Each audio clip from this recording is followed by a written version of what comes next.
everybody. Sunday Adelaja here. I hope you can hear me well. Well, this is our program that we have on Mondays, My Church to Nigeria. My Church to Nigeria, and today's program is going to be anchored by the normal or usual suspect, the host of the program, Mr. Israel Good News Balogun. But before you go there, let's see the book here. It's called Damaged by Religion. We call it Damaged by Religion because religion has been doing a lot of havoc to our country. And this book is not just talking about the evil of religion, but it's also talking about the way to be healed if you have been damaged by religion or if you have been hurt by the church. I want to encourage everybody that's watching to call your friends and family members, because today we are going to be talking about big man syndrome and the gospel in Nigeria. Big man syndrome in the Nigerian gospel. The big man syndrome in the Nigerian gospel. So, now I'm going to introduce the host, and he will take it from there. So, Mr. Israel Balogun, it's your time to take over and, enlighten us on the reason for this topic today. Hello, good DSA. I can't hear you, sir. Can you hear me now, sir? Yes. Okay, I'm greeting everyone on this platform this evening. I'm welcoming us again on this platform this evening as we discuss very important topic. When this is going to be a kind of painful, it will cause you a lot of pain. It will cause you a lot of agony. You will feel pain. You will feel like crying for Nigeria. You will feel like just do something about you. This program is going to make so many of us that are watching this program today to feel like, of course, you feel a lot of pain after this program. And the reason why this pain will come is nothing but when you see the wickedness that is ravaging our nation, and yet how much we have celebrated, honor, we have give glory to wickedness in the cause, without minding those who are bearing the consequences. By the end of this program, you will discover that even you and I, we are not free, or we have not escaped from this kind of lifestyle. Because in one way or the other, it is even the result of big manism, the big man syndrome, that make many of us to take the risk to cross the border, to want to go through the Red Sea, to want to enter Europe by force. It is not because what they are doing here is not sustainable enough, but if you are not a big man, you are not human. And many people on this platform will also realize today the syndrome of big manism is actually the reason why we did everything possible to get that visa that gave the opportunity to enter that country. The underlying reason behind it is that I want to be a big man, I want to be a big man. We will discover that the syndrome that has entered into our system so much that we have culturalized it. As a matter of fact, it has become basis upon which our value is measured. It has become basis upon which our prosperity is measured. It has become basis upon which we measure the working gospel. If your gospel is not producing such a result as related to man, you cannot prove to be preaching the right gospel. So, but I am going to try my best to make sure that I stay within the topic, and then I will not want to trigger your emotion. So this topic, the topic of this program is Big Man Syndrome and the Gospel in Nigeria. The syndrome of big man and the gospel in Nigeria. How? Why? What is the relationship between the two? Why did I bring gospel into this big man? When I have this perception, I have this personal conviction, I have this belief that wherever the gospel of a nation goes, there goes the nation.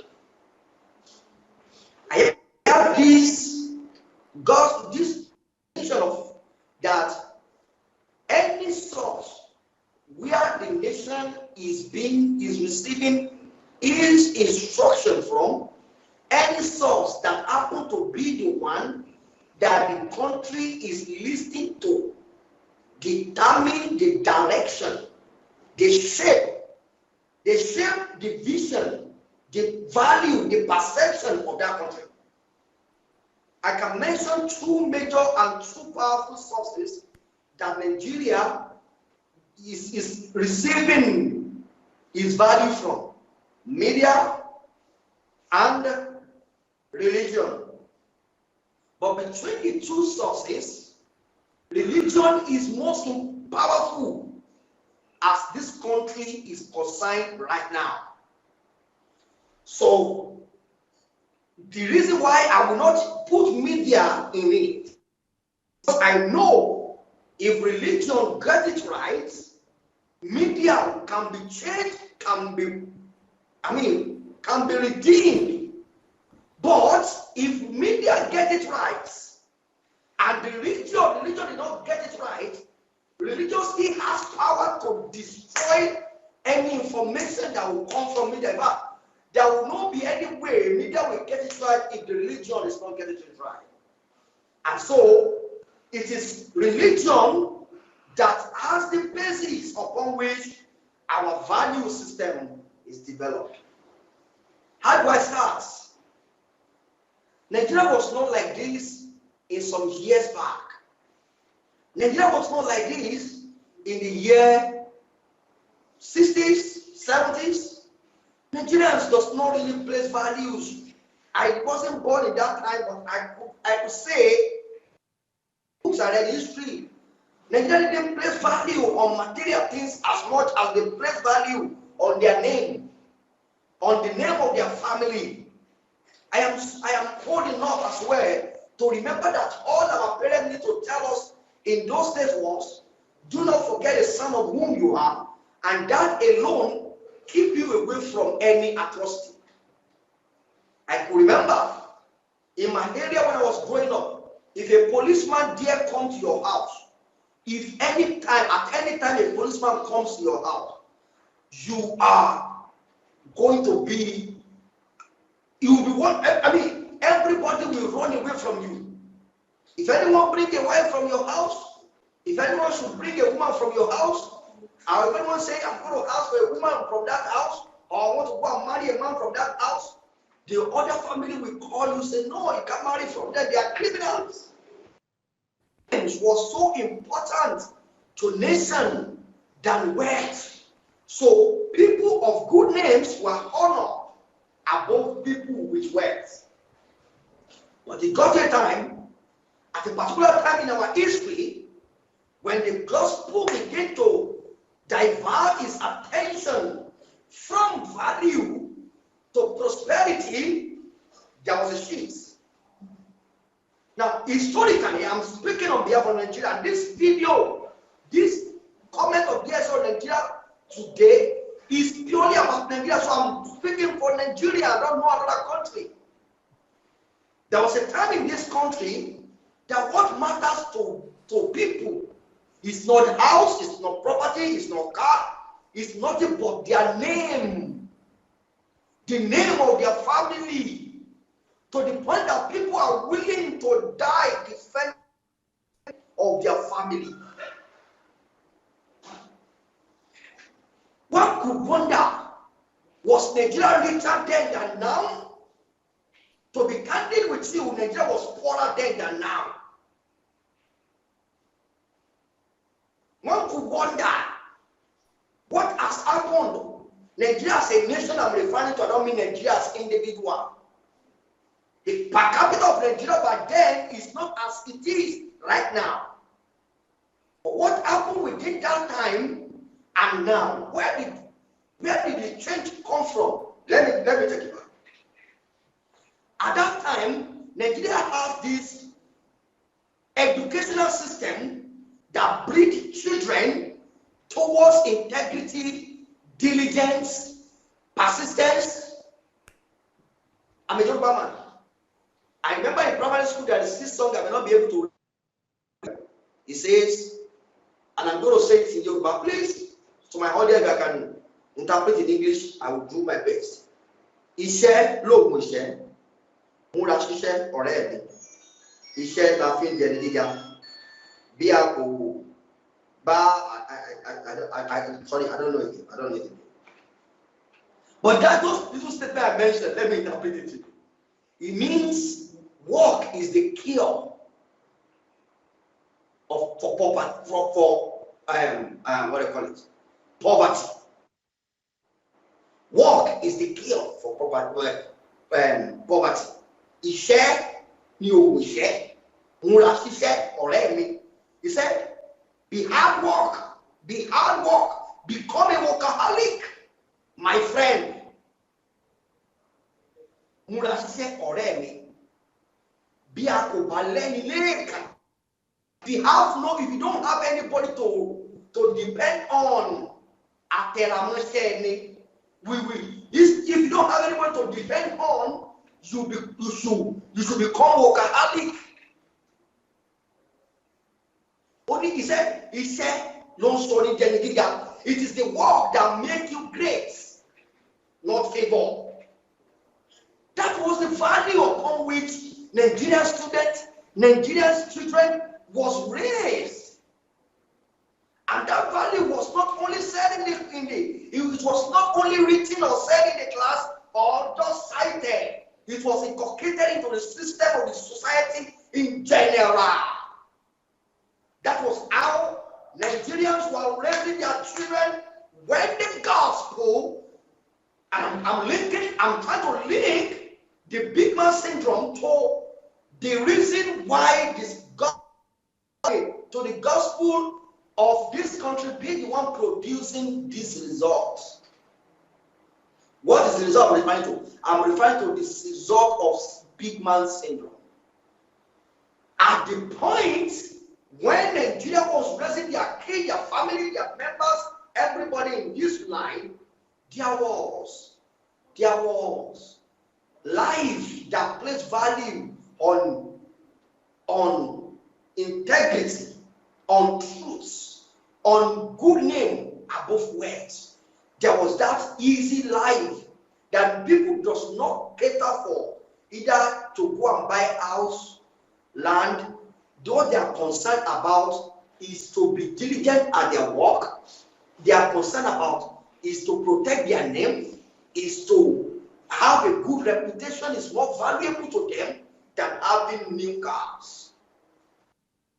Because then the society was feeding on the right gospel.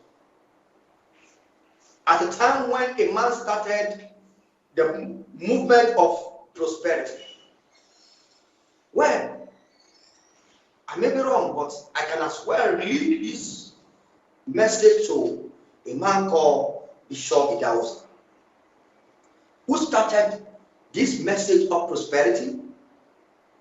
He was saying the right thing though, but he was bringing in some errors. Gradually, remember then when people will hit his handkerchief on their head, when people will take his picture and hit their head with it. That was how he became mentor to many other pastors. Many other pastors took the same message to the pulpits. The message penetrated into the body of Christ. It became a standard that can prove that God called them and God is backing them. I will still go back on that and show you some evidence and show you some proof. But as I'm talking to you today, you are not yet a man of God. until your member begin to park cars outside the church. As a matter of fact, Nigerians judge you, if God called you or not, by the number of cars that are parked outside your church, not by the number of redeemed or saved soul that you have under you. I'm telling you today, in Nigeria, as I'm talking to you, the proof that you are saved is that you are able to have this evidence, proof on every Sunday that my members are coming on the pulpit, and imagine the testimony they are coming. I want to give the glory to the Lord that this week I bought my new car. I bought another car. Ask me what is the name of the car. Which year was the car produced? This car has been used for the past 20, 15 years by somebody in a country where he does not even go to church. And when you buy it as a Tokubo in Nigeria, it became a testimony and a standard to a yardstick to prove that God is faithful. Well, maybe you think I'm just cooking up issue. Please, I want to help me play the video of a church where they're spraying money. Then when we come back, inside church. Yes. For pulpit. On the pulpit, on the church, on church pulpit. May I want to see. Money. I want to see that video. I hope the video is ready. Let's see it. Me, I want to see it myself. So, What did you say? I wanted to play it when where we they are come spraying back, money. Then I will take it back. The one they are spraying money in the church, not the one they are spraying in the party. Because I'm dealing in with the church, where they are spraying money in the church, not in the church, yes. Okay. Not in the party. Not in the party. Okay. There's one in the church, yes. Okay. So they have taken money spraying now to the church itself. No, that one is everywhere. I'm just using one church out of others. One, I'm just picking one. There are many of them on YouTube. You can go and watch. Wow. God help us.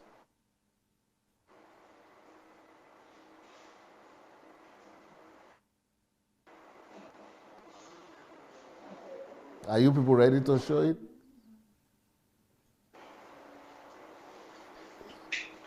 So these are the things we are talking about when we talk about damage by religion. All these experiences will damage somebody, and they will not want to believe in God again. This is the damage that religion. This is apart from the evil that pastors themselves do. Okay, let's see the video first. The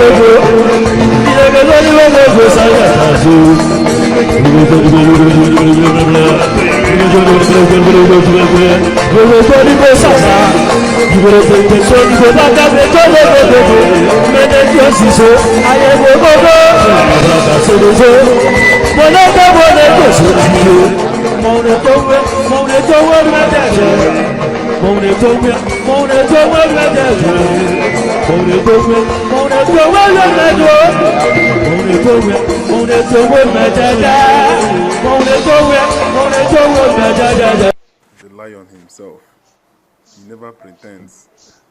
It is unbelievable. This is a shame. The sound of the music in the background. Who is thinking what I'm thinking? This is a shame. Maybe we'll go and locate this church. This is just horrible.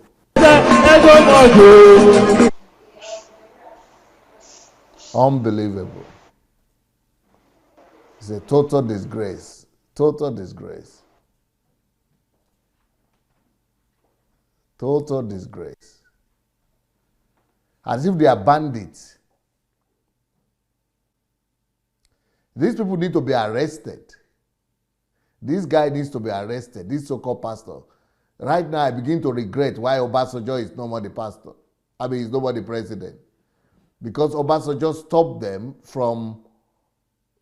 I think it's even this president now has enacted a law.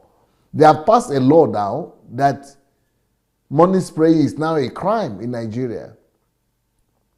So, but the law is there. Yeah, I remember the law has been enacted. The law is passed.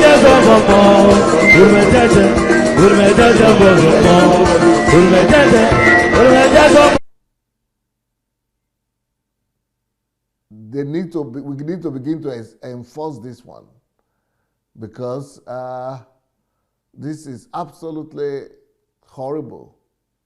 Horrible.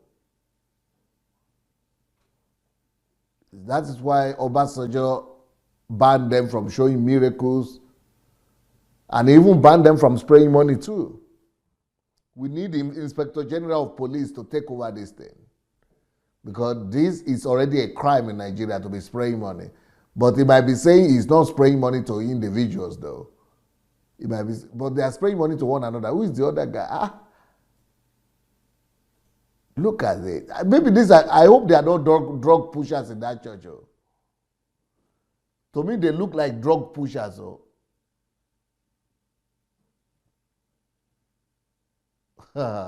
Because anybody that values money, that work for his money, will not be behaving like this.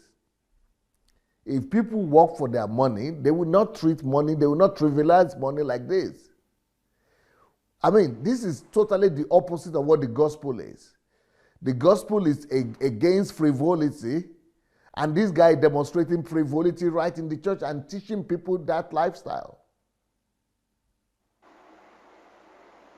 The Bible is against triviality in the church. What do you call it? And triviality in the church, even in general, not just in the church, for Christians. And this man is propagating that the frivolity and triviality right in the church.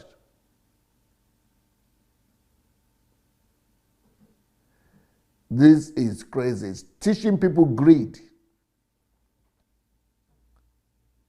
and teaching people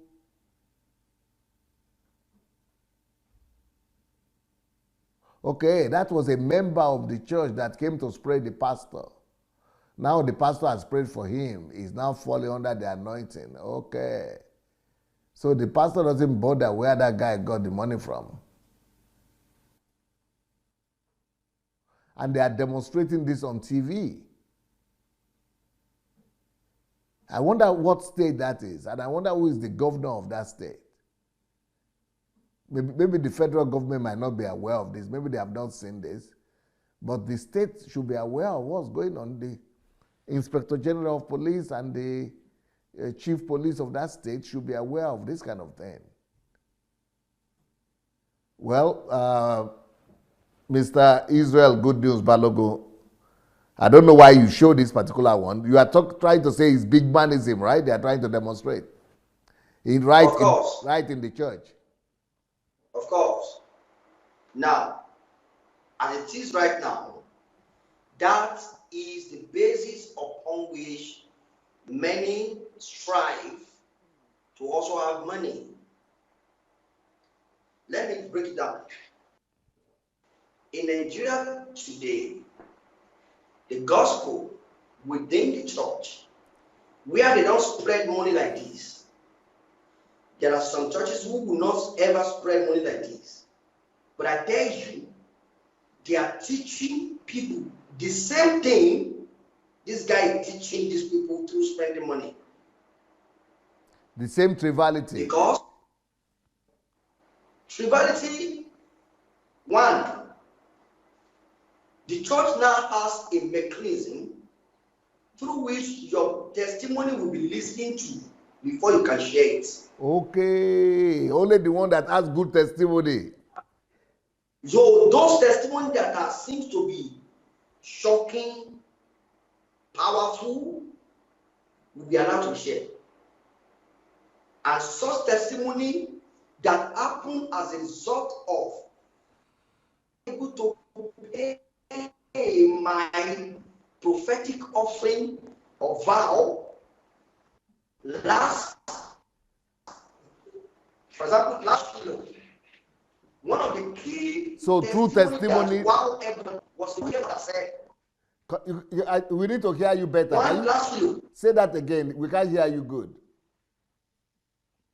I said last video. Last what? In last video, Shiloh, the last video they have. Oh, Shiloh. Okay. Yes. Hello? Yeah, go ahead and talk. In last Shiloh, one of the key testimony that was shared and that was highly celebrated was the testimony of a woman who said she gave her cash as a prophetic seed, and within the span of 1 year, she has been able to give out more than 20 cars. And then she has bought house in Abuja. She gained a lot of things she was able to do within the span of 1 year. Now, what she shared was she gave her prophetic offering. She get these results. The process was never asked. She was not asked to narrate the process through which she was able to do that. So what this guy is teaching them, to exalt material, to get it in any means, to show it off, to go that God has been good to them by bringing it and spraying it. They did not spray the money. They have also encouraged such thing in Nigeria. The proof that you are even called is that your members are having visas. I know church, I know a pastor. He said his special anointing is to get visa for you. And it has to be with money, definitely.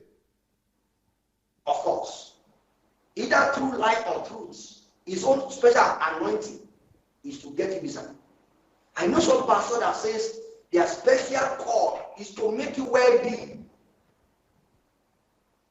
And so becoming wealthy to them is the priority, okay, now I'm ready for to what end am I ready? I will strive to be ready, of course, but to what end do I need the money? That is what has brought Nigeria into the system of big man syndrome. But this is not where I'm just laying a foundation, because we're going to get deep. I begin to throw my product to PSA. We're going to get deep into now realizing how gospel is producing another set of culture. Another set of what? Another set of culture. Culture, okay. It has now introduced a strange culture. A strange culture. It has now reintroduced another culture that was not part, and it was not part of the way they lived or act before. Because the people from the source through which they are receiving have come to realize that money, big man, wealth is the proof that God is good to you. When you pass through pain, when you pass through challenges, when you suffer, God is angry with you. So pain to them can never be one of the things God plans for you. It's definitely going to be as a result of you. You must have sinned, you must have done something bad that God is punishing you for. Okay. In every society, there are three major key, vital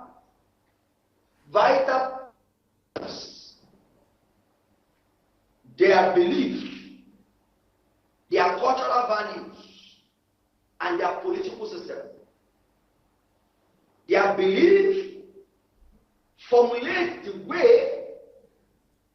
they behave, determine their culture, determine the way they live their life on a daily basis, because the belief formulates their worldview determine what they begin to do, how they do things, and then the politics is not on its own. These people that have a wrong belief, that has formulated wrong culture, form their governments. And so, if you want to change the government, don't conduct election every 4 years. You will continue to have the same people coming to take the power every. Don't bother yourself looking for changing the government every 4 years. If you have not gone back to change the message they live by, because that message forms their value system. And if the value system is changed, if you change the government, you will have the right people taking over the power. Yeah. So the belief that has now focused on you are not a big man, you are not a blessed man. That's what. If you want to say you are an Abraham's son, you have been blessed by God, show me your big man. You don't have a car, you don't have a house, you are not living large. You are going to Dubai to buy your breakfast. You know, one man in Nigeria the other time, traveling, his daughter said on Twitter, he said, I and my father just feel like going to, where did they go to buy ice cream? I forgot the name now. It's one of these Arab countries. They flew from Nigeria to buy ice cream there. And they came back. And she put it on her Twitter or Instagram. And then the question down to them is the proof we are there. And so that is exactly how Nigerians has come to form their value system. And that's what I have tried enough to connect the big man syndrome to the source of the value that we receive from our belief, particularly from our altar, from our pulpits. Before I go to the last video I'm going to be showing, one where they're spending money at the party. Because the one that happened in the church did not just happen. It happened because the belief of the people in the church has been made to, church itself has condoned such a thing. And I said, those who spread that money, they are not worse than the church that are not spreading the money. Because other churches that are not spreading the money, they are teaching their member also the same thing that person is teaching this member through spreading money. Because men with big cars are going to be made the patron, the matron of the church.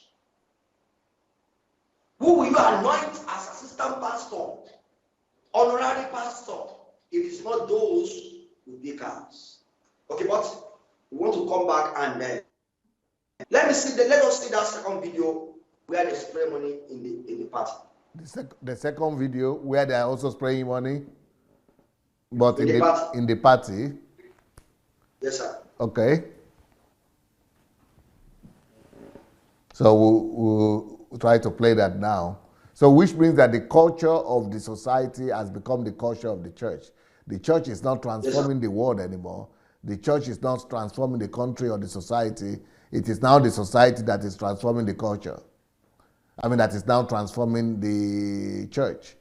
The society is changing the church. The culture of the world is changing the culture of the church to become more worldly, more evil. Okay, let's see the video.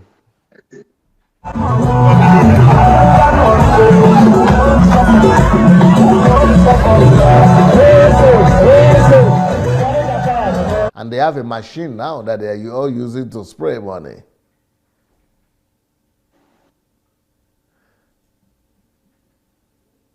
Wow. And even if you look properly, you see that the floor of that same place where they are spraying, that floor is not even tarred. It's not even cemented.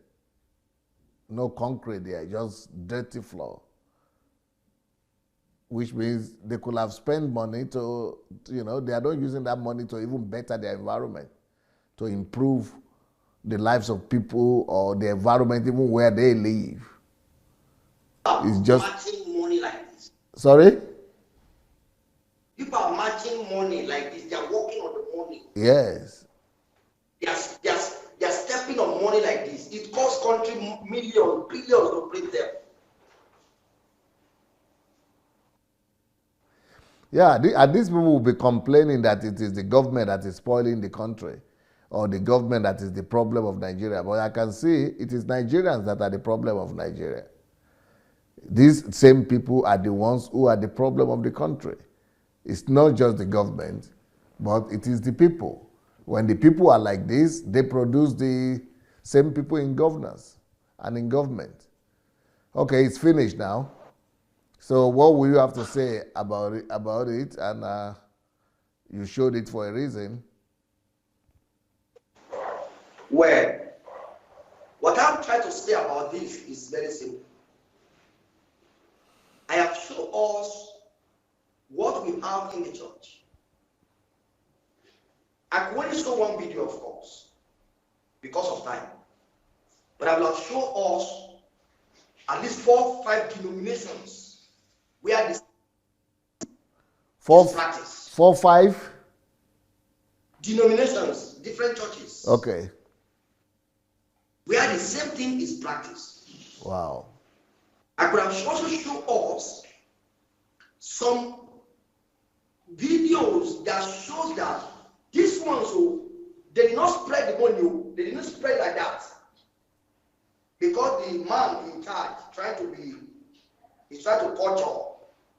But the same message is passed.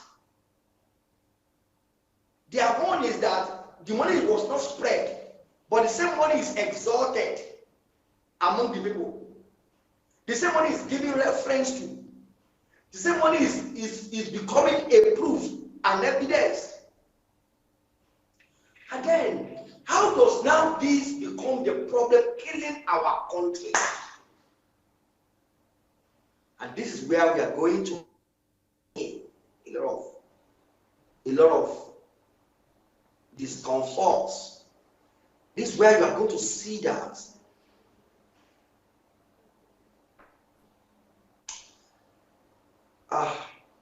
I would have, if I had not read a book that says only God can save Nigeria, what it means, I would have said only God can save Nigeria. But I would be very ignorant to say that again. But when one sees the level of decadence, of value, the level in which people are just, and then when Jesus was speaking, said, Nigeria is not to be repaired, Nigeria is to be replaced. So the task of replacing Nigeria is the only hope Nigeria is having, because I can tell you, sir, in a state where Nigeria are spreading some money in the party, the public school of that community does not have a room. People of that community does not have access to drinking water. They go to stream to fetch water. They are infected with diseases, and Nigerians are dying, while some people are cruising beds of car, proving to the big man, destroying life of others for them to just be sure we have to prove a point. Well, don't let me go there right now. I want us to play the third video. Okay. Then we'll come back to continue our discussion. Wow. Amazing. Okay, we'll do that. We'll play the third video, and from there we'll come back and continue our discussion. But Nigeria really needs help. They really need help. And it's a good thing that we are all talking now. We need to begin to talk, all of us. Okay, let's go. Hello, everybody. Sunday Adelaja here from Kyiv, Ukraine. I want to talk to my fellow Nigerians today about big man syndrome, how big man syndrome is killing Nigeria. You see, these days you hear a lot about revolution, restructuring. People want to restructure Nigeria. But really, is it the structure that is killing Nigeria? I don't think so. And I want to prove that to you today, that it's not the structure that is killing Nigeria. Is it some people want revolution against the government? Is it the government that is killing Nigeria? Even though most Nigerians believe it is the government that's killing Nigeria. But really, I don't think so. What is killing Nigeria is one thing: the big men of Nigeria. So this big man syndrome, even people who are not big yet are still having the syndrome because they want to become big men. Most people who carry drugs, you know why? Because they want to become big men. Most pastors who ride on jets and fly jets all around the world, why their people are living in penury? You know what's causing them to do that? They want to become big men. That is big man syndrome. Have you ever heard that the biggest churches in the world are in Nigeria? And that the richest pastors in the world are Nigerian pastors. Meanwhile, at that very same time, their congregations are living on less than $1 a day. Why are pastors living large and their members who are feeding them, whose money they are collecting to live that big, are dying of abject poverty? Big man syndrome. So, but I want to talk more a bit about that today, because that is the real thing that is killing Nigeria. And if there is anything that this government, this Buhari government, could do for ordinary Nigerians and to make Nigeria better, is because this is our best chance with Buhari. Buhari seems to be the closest of all our rulers to ordinary people, to the masses. So if the Buhari government doesn't reverse this trend and doesn't, reduce the influence of the big men in Nigeria, or destroy the big man syndrome in Nigeria, the chances for Nigeria will be very, very small. The future of the country will be bleak. So when we talk about Nigeria and how the big man syndrome is destroying the country, we're actually when we talk about Nigeria in general, you know, the kind of people, the only people that everything is targeting is mainly towards the little elite that are the big men. Everything is done for them. The people who are really owning Nigeria, and when we talk about Nigeria and Nigerians, we are only talking about these 5 to 10 or 20% of Nigerians. When we talk about Nigeria, like for example, I and you, we are on the internet now. You are watching me on the internet. And you might think that the whole of Nigeria is watching me, or the whole of Nigeria is on the internet. But it's not true. It's just the little elite that we all know, or just me and you who speak English. How many of Nigerians really speak good English to understand what we're talking about right now? Maybe about 20% of the country. Not more than 40%. So which means 60 to 80% of the country, they don't even have an idea what we're talking about. Let's talk about the internet. You know how many Nigerians are in the internet? Only 18 million. Less than 20 million Nigerians. So what is 20 million in Nigeria population? 20 million is less than 10% of the population. 20 million will only be 10% of Nigerians. So only 10%, 20 million people have access to internet, which means that 180 million Nigerians don't even have access to internet. So what are we talking about? So all this noise we are making in the internet, all this talk we are doing, we are just talking among ourselves. It's only among these 20 million, 10% of Nigeria. Only the 10% of Nigerians are actually ruling Nigeria. We are part of the big man. But we are still not the big men syndrome that I'm talking about. We are just the elite. So there are two different kind of categories, that groups of people that we have in Nigeria. Three actually. We have the big men, then we have the elite, then we have the masses. The masses are nobody in that country. They don't even know they belong to Nigeria. They don't even know what Nigeria means. We are talking about Nigeria as being rich. Yes, we are number 5 or number 6 oil producing country in the world. Now, with all that wealth coming from oil, with all the wealth that Nigeria is making from billions of dollars coming from oil, Nigeria is a paradox, because that money is supposed to give Nigerians good life, like in Saudi Arabia, like in OAU, like in United Arab Emirates, like in Dubai, like in Kuwait. So that's why Nigeria's case is so tragic. That we have so much oil, so much money, all these raw materials. At least potentially, we are so rich potentially, but our people are the poorest in the world. Where is that disharmony coming from? Where is that paradox coming from? That paradox is coming because of the big man syndrome. Because the big men, the less than 5% of Nigerians who are the big men, maybe 1% of Nigerians, maybe less than 1% of Nigerians who are the big men, they take all the privileges and they have access to all the wealth that is meant for 200 million people, and these few people, these 1-2% of Nigerians, are the ones who are the big men who are taking advantage of these things and who are, living large, while the majority of their citizens are living in abject poverty. So, talking about Nigeria as being rich, no, Nigeria is rich potentially, but Nigerians are poor.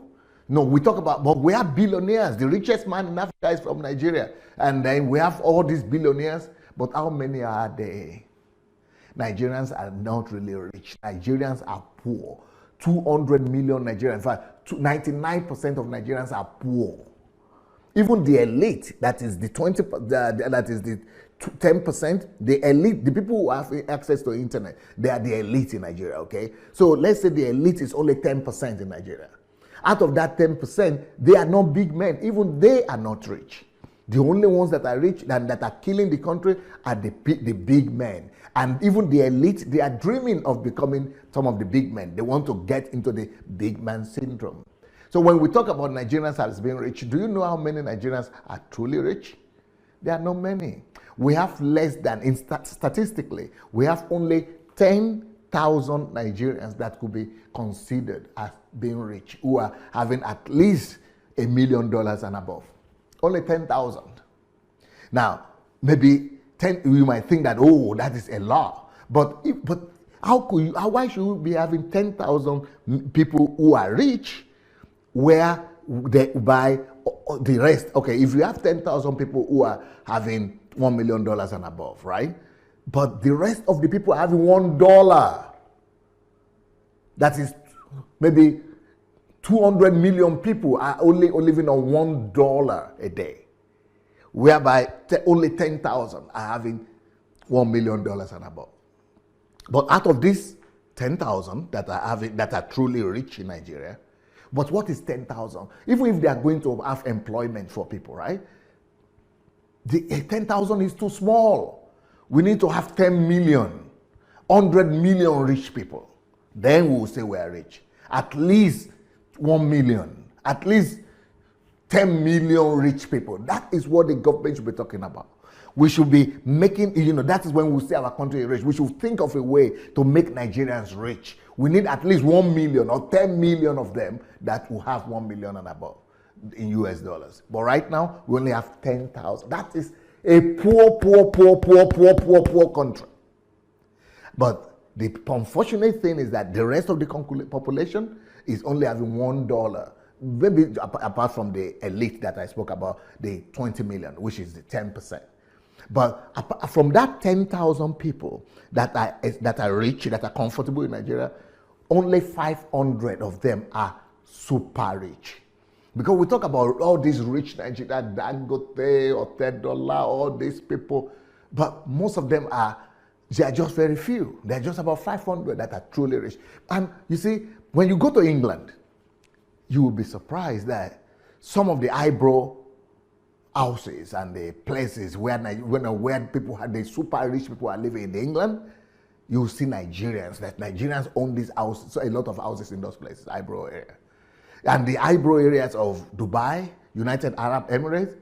A lot of the owners of those houses, places are Nigerians as well. Go to America, you'll see that some of the biggest buildings there are owned by Nigerians.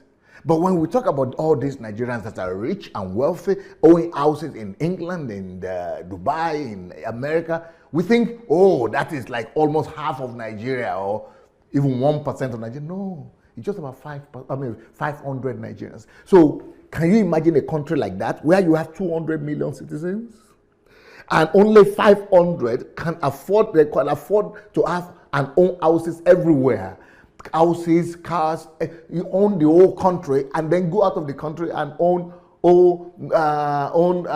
America, England, and other countries as well. Only 500. So the inequality in Nigeria is what is killing Nigeria. And this inequality could be defined by that phrase, big man syndrome. So the big man syndrome is the whole idea of a few people gathering the wealth that belongs to the commonwealth of everybody, gathering the thing that's supposed to be distributed to everybody. That's why we don't have middle class in Nigeria. We don't have middle class, and we only have a whole bunch of people who are poor. Why they are all poor is because if the few that are enlightened have decided to gather and take to themselves what belongs to everybody else. So there are only 500 Nigerians that are truly rich big time. I mean, these are people who are multi-millionaires or billionaires, 500. But 10,000 are the ones who are comfortable, who are rich, who are wealthy. But even most of these 500 people that are super rich, do you want to find out where their money is coming from? A lot of them, their money is coming from corruption. They are the ones who are getting the contracts. They are the ones who are getting the businesses. And these people come from every part of Nigeria. They come from the Yorubas, they come from the Igbos, they come from the Hausas, they come from every facet of Nigerian society. So if you are talking about reconstructing or restructuring, because I'm always saying reconstruction because that's what I believe in. I don't believe, and I'm going to do another video one day. I don't believe in restructuring. I believe in reconstruction.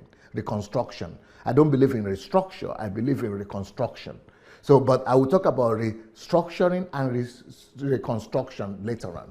But what we Nigerians are putting our efforts in the wrong place. We are supposed to be thinking of how to balance the distribution of wealth in our country, how to destroy the big man syndrome. But we are focusing. They are making us, these same wealthy people are making us to put our efforts in the wrong place by pushing us to do restructuring.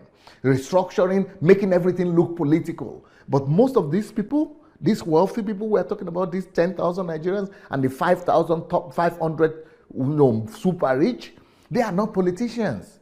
Most of them are not politicians. You will be shocked that they are not politicians. But they will make you to think that the politicians are your problem. Politicians are also bad. Don't get me wrong. They are also bad, and some of them are politicians. But the real people who are destroying Nigeria, who are killing our country, are these people we call the big men. Because they get all the money, the commonwealth of the whole country, and put it in their pocket, number one. Number two, the contracts that are supposed to be used to better the life of Nigerians, they award those contracts to themselves, to their friends, to their cronies, and they even get those contracts from the government and don't always fulfill the conditions of the contract and just take the money and disappear. So those are the people destroying Nigeria. And a lot of these people, they are not even investing their money in Nigeria to be able to provide jobs and opportunities for other Nigerians, but they go and take the money to other countries and stock them in foreign bank accounts. These are the people who are truly destroying Nigeria. So the big man syndrome, and then that evil mentality, that whole value system of being a big man, wanting to be a big man, that is what is destroying Nigeria. So if you want to restructure and destroy something, it is not the Nigerian structure that needs to be destroyed. It is what needs to be destroyed is that mindset, the value system of wanting to be a big man. From primary school, people want to be big man. From secondary school, university, everybody is dreaming of becoming a big man. And even the reason why people want to go into politics is to become a big man. So it is the big man syndrome that we really need to attack. When you are talking about a country where, have you heard about the 20 people who, from AMCON the AMCON is a government structure, government company that was founded, where they used they took the money of Nigerian people, the Nigerian government loaned money to these people, but there are many, more than 20, hundreds of them, but only 20 of them that have access to what they call national cake. They are looking at AMCON as a national cake. 20% of Nigerians are owning Nigeria, or Nigerian population, owing the government the amount of 5 trillion naira. Can you imagine? 20 people, only 20 people. So out of those 500 top super rich people, some 20 of them or everybody knows them in the country. And one day the next program I'm going to talk about them. I'm going to give you the list of these big men that are destroying Nigeria. So what they do, most of them, the way they got their wealth is that they go into the government coffers, take the money and as a loan, and never return it, and just use it to build their own lives, and we take the money outside. So that is how a lot of our so-called big men have become rich. That is what they call national cake. They go there, take the contract, never do the contract, and take the money and put in their pocket. Or they go to the banks, empty the banks, and the banks, whose money is in the bank, is the money of all the population, the money of the government, the money of ordinary people. They go and borrow the money and never return the money. That is how most people become rich in Nigeria. And that's how they became the big men. So if we need revolution, the revolution should be against this mindset, this value system of wanting to become a big man. And we should actually humble all these so-called big men. All these big men needs to be humbled. All these big men need to be reduced to ordinary people. All these big men must be persecuted, because that AMCOM company that I'm talking about, which I'm going to talk about. Can you imagine 20 Nigerians alone, only 20 people, took the amount that is equal to the national budget. The whole budget of Nigeria is about 20 something billion, less than $30 billion, and 20 people, that AMCON alone is owing the money that they are owing the country is more than the budget of the whole country. Can you imagine when 20 people control about the whole budget of Nigeria? About the whole budget of Nigeria, almost the same amount of budget, 80% of the budget of Nigeria is in the hands of 20 people, and they are not returning. They are not returning the money. Thank God that right now President Buhari has just signed, because when you take them to court, they get the lawyers, the top lawyers, and the top lawyers, they give them money, and they are dragging the cases in court so much that the courts cannot prosecute them and take them. They cannot put them in jail and remove their stuff. So now, thank God, it's like our President Buhari is doing something positive in that area. He's just signed a law to be able to, prosecute these people and challenge them. So that is a main problem we have in Nigeria. The people who are destroying Nigeria are the big men. These 500 people, we must start a new system in Nigeria where we begin to question people about the source of their money. We have to be able to, prosecute and persecute people who have taken the money from the commonwealth of the country, like these 20 people, and be able to challenge them to court and be able to, command them or demand for them to return what they have taken from the coffers of Nigeria. So now, when we talk about, because another aspect of big manism in Nigeria are the government. Let's now talk about the government officials, right? Because a lot of people are thinking the government, the politicians and the government officials are our problem, okay? But how many government officials do we really have? How many political posts do we have? Both federal, local, and state government, we only have about 12,000 political positions. 12,000.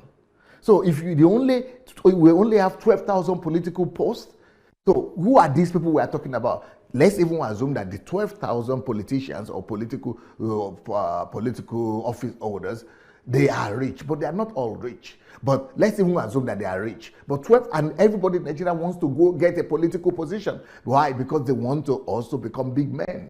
They want to divide the national cake. 12,000 political posts. Only 12,000. And everybody is like crazy about these things. But these are not really the that is not what we should all be driving towards. But it is because of the mentality of sharing the national cake. That's why we all want to go into politics. But really, we are not really well off as a country. Let's even assume that the 12,000 people are rich, all of them are rich. But I already told you, only 500 Nigerians are truly rich. And the ones that are comfortable, rich a little bit, are 10,000. And so the politicians and people there, there are just about 12,000 of them. They are not all as rich as we are talking about. Now, we will say, but apart from the 12,000 who are the political office holders, what about the civil servants? Well, the civil servants are only 4 million people. So if you are going to talk about all government employees, politicians and civil servants together, they are less than 5,000. They are less than 5,000. They are less than 4 million, sorry. They are less than 5 million.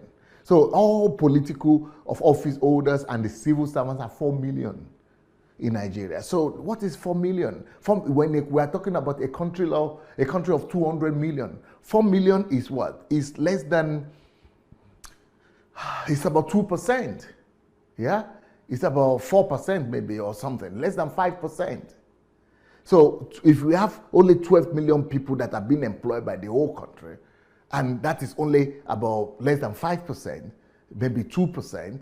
But so what are we talking about? That, these people are, why are we even looking towards politics? Why are we looking? We have to empower our people. We have to talk about real Nigerians. The real Nigerians are the 200 million that are not even aware that these positions are there.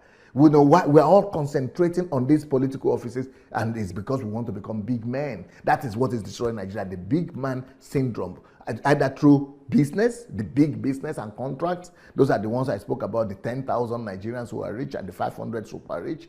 And then the politicians, who are only about 12,000 of them. And then, these 11 million civil servants and government workers, if we can say they are big men. But what is driving them there is big manism. So all put together, there are less than 5% of Nigerians that are really, having access to what Nigeria is.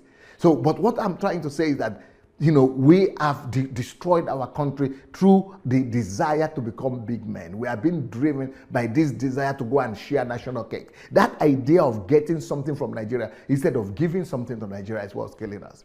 We should begin to imbibe into ourselves the philosophy of G.F. Kennedy, when he says that don't ask what your country could give to you, but ask what you could give to your country, what you could do to your country. We should begin to, propagate a new value system that what can I do to make my country a better place? What can I do to make Nigerians better? What can I do to make Nigeria better? What can I do to add to the country, to add to Nigerians, instead of wanting to become a big man at the expense of Nigeria itself? A lot of people also talk about another aspect of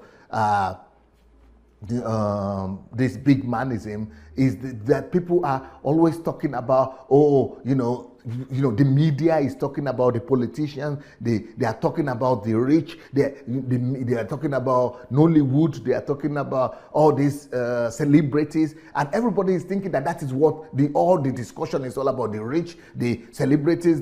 We have a magazine that is even called Ovation magazine, and you see the weddings, you see the ceremonies, you see everybody's we are not talking about Nigerians. That's what I'm trying to say. The old talk, television, everything is all about this few 1% of Nigerians, 2% of Nigerians that are controlling the whole thing. What about the real masses? They only call them masses. When it comes to names and celebration and everything, people are talking about concrete individuals. But when it comes to 200 million Nigerians, real Nigerians, they're just the masses. So the masses are supposed to become the real Nigerians. The big men people are supposed to go down. We are supposed to downplay those ones, and we are supposed to begin to begin to talk about the real people that matters. People talk about big houses in Nigeria, and even me myself, I'm impressed when I go to Nigeria, especially when you go to a place like Lekki, Banana Island, Abuja, what they call it, Asokoro, Ikeja, and all those places, Ikoyi, in Marina or whatever they call it. When you go to all those places in Nigeria, you see all those big houses. But do we really think that we have big houses in Nigeria or good houses in Nigeria? Let me tell you the statistics. The statistics is that all those big houses we're talking about in Nigeria, there are only 100,000 big houses in Nigeria. And some of them are belonging to the same people.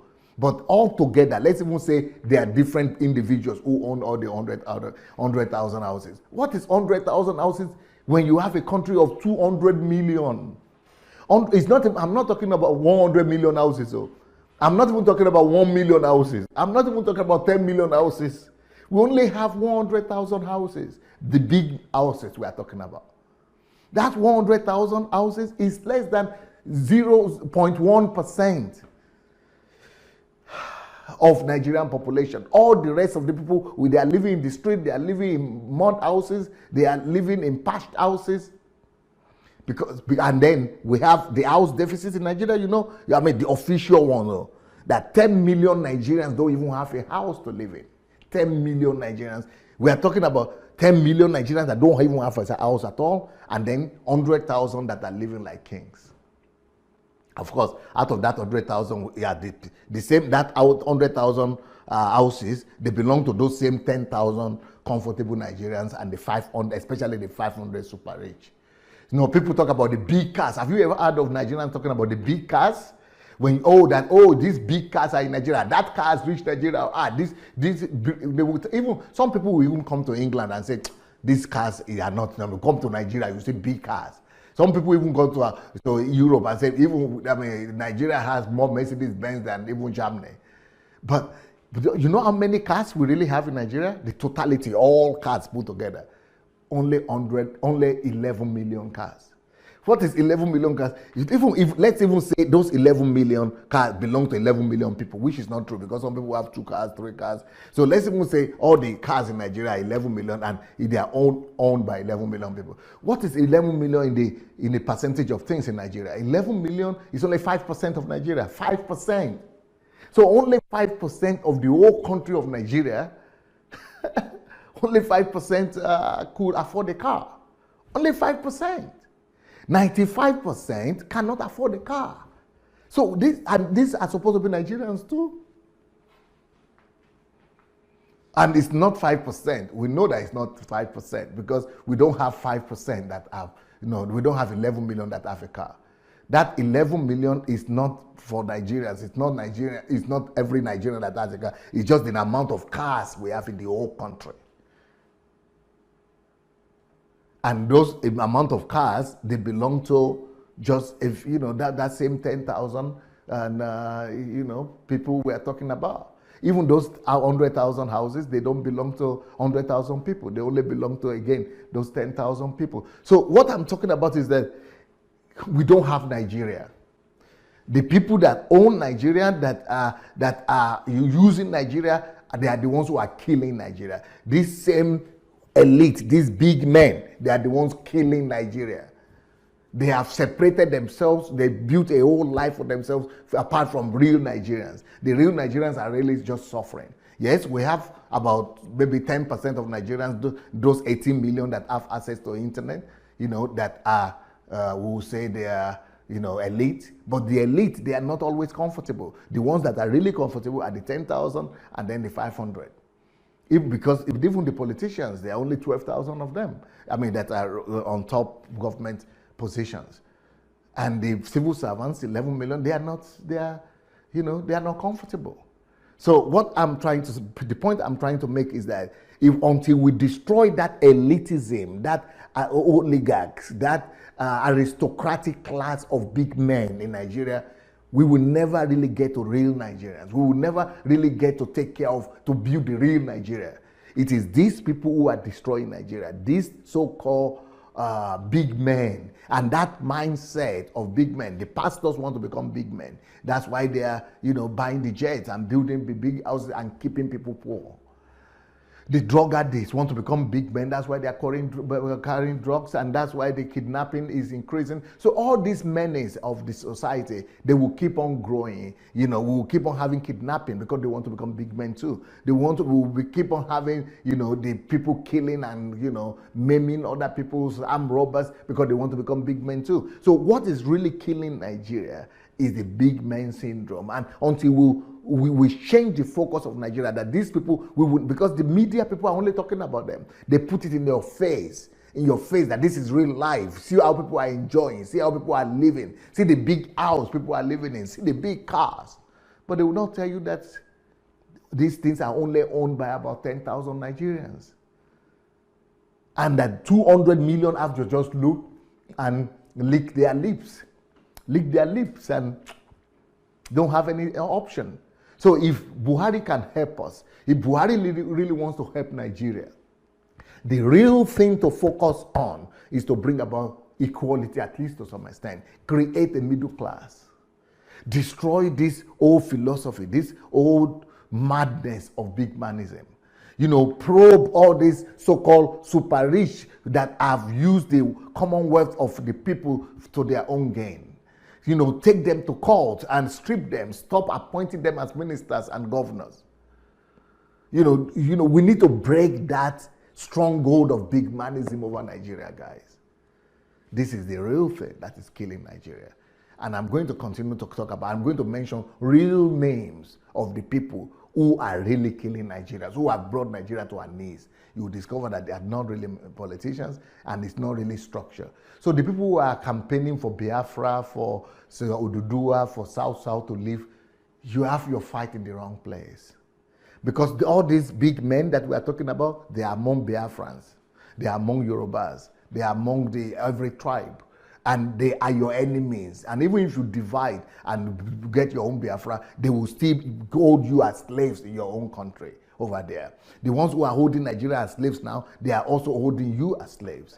Even if you get Yoruba land as your country, they are still going to hold you also as slaves, enslaved. So let's focus on the right thing. And that right thing is let's all the elite and all of us and all Nigerians begin to raise our voices against this class separation, the class division, this short, small clique of people that are, that have, owned the whole country and have, privatized Nigeria and have really monetized Nigeria and monopolized Nigeria and have turned the rest of the country into slaves. The same thing pastors have done. They are just taking money from ordinary people and making them into their slaves. Churches have become slave camps. This is the real problem that we have in that country. The class division of the small people who own all the cars, all the houses, all the money, all the contracts, all the political positions. That is what we really need to fight against. Well, for the love of God, church and nation. Peace. Thank you so much for... Well. A very hard truth right there. But we have finished watching it. What's your response, sir? Well, yes, I just seen this video. It's like confronting Nigeria with hard truths. It's like letting Nigeria know you have been living in hallucination. You have been living in an euphoria imagination of a wealthy nation. You have been believing what does not exist. You have been striving to meet up, to live life the picture that has been presented unto you. And so, Nigerians now have this belief, and then that is why when you see Nigerians on Instagram, people go as far as traveling to airports to go take picture just for them to upload it on Instagram. People go as far as going to shopping mall to take picture with nice car that are owned by people just for them to upload it on Instagram. Because the picture right there is Nigerians are wealthy. And so, if you are not one of them, you are not respected. The picture right there is, and then even within and out of the church in the community. But I want to start this. I said number one, yes. Who should we blame for having super rich and extremely poor people in society? When we both know that the government is the custodian of distribution of wealth. In other words, politics is a conscious step you take in order for you to determine who gets what, when, and how. Who should we really focus and talk to play his own role so well that will lead to equal distribution of wealth? If I have been able to work or to play my game right and I've gotten my own shares, should I be blamed for spending my money the way I love or for being rich? When people who are supposed to be in charge of this are not doing their job. That's my first question to you, dear citizen. Well, who is to be blamed? What to be blamed is there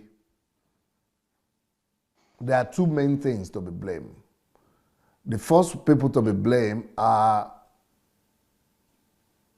the elites of our country. Not just the political elite, but the elites in general. So the elites are to be blamed for this kind of dichotomy that we have in our society, and this kind of inequality, and this kind of exploitation of people by people. It is the elite, because the elite, the whole concept of elitism in Nigeria, or success in Nigeria, is such that I am studying, I am getting education, I am looking for opportunities to be successful so that I will be able to have the goodies of the land, so that the benefits and the advantages, the blessings, the wealth, the riches of the land will come to me also. So in our society, people who are educated is just to lift themselves up from poverty and attach themselves to wealth. So the elitism that we have is a fight of people who are trying to prove to others that they have come out of poverty and that they have now made it, and they have made it. But let me now compare that to the elitism in the West. In the West, elitism is people who are striving to make it so that from their position of privileges, they will be able to have an opportunity to lift others up, at least to a reasonable level compared to themselves. So elitism in the West is an opportunity to build a better society, a more egalitarian society, a more equal society for everybody. That is what elitism is in the West, even if they are not Christians. But in our own society, elitism is such that I want to make it, maybe help my family people make it, then to show myself forth to the whole society and to the whole village and to the people in the other side that we have arrived and we have made it.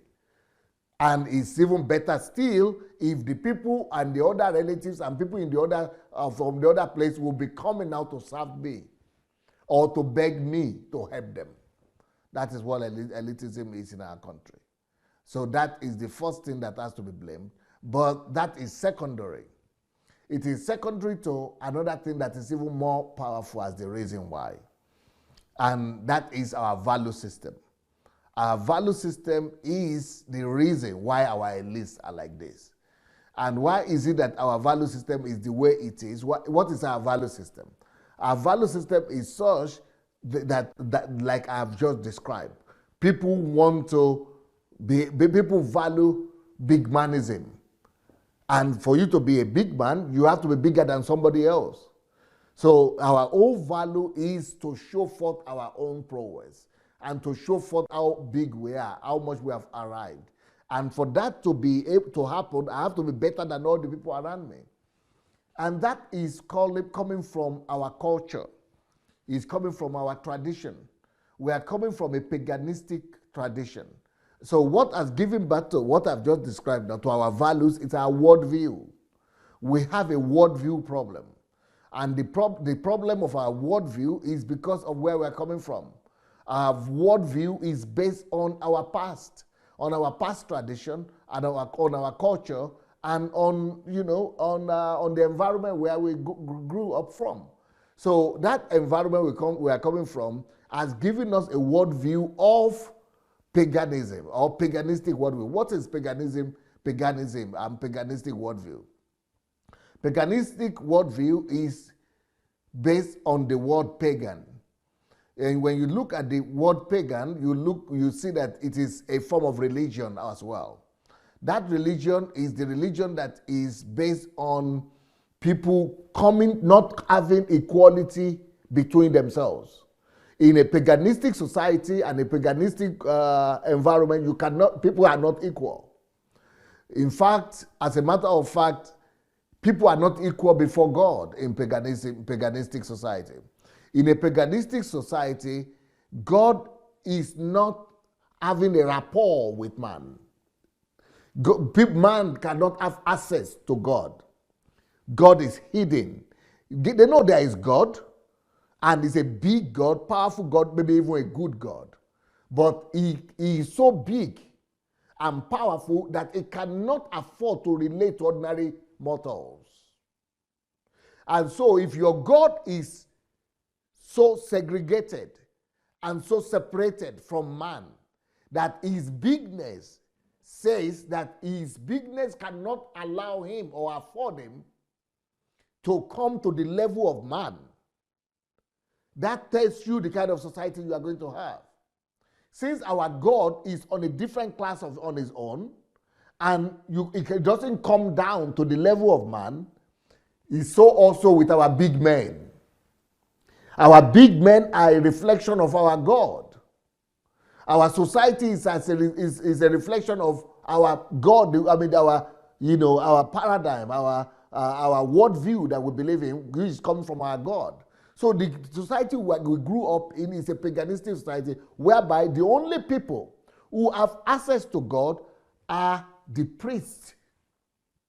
And even those priests, they don't have access to God. We call them babalawo, juju master, witch doctors. Even they don't have access to God. But they are still better than ordinary masses. But who do they have access to? The priests and the juju masters and the herbalists and the witch doctors and the babalawos. They have access to the deities. So deities are little mini gods like Ogun, Shango, the god of thunder, the god of iron, the god of the sea, the god of ocean, Obanje, and things like that, spirits.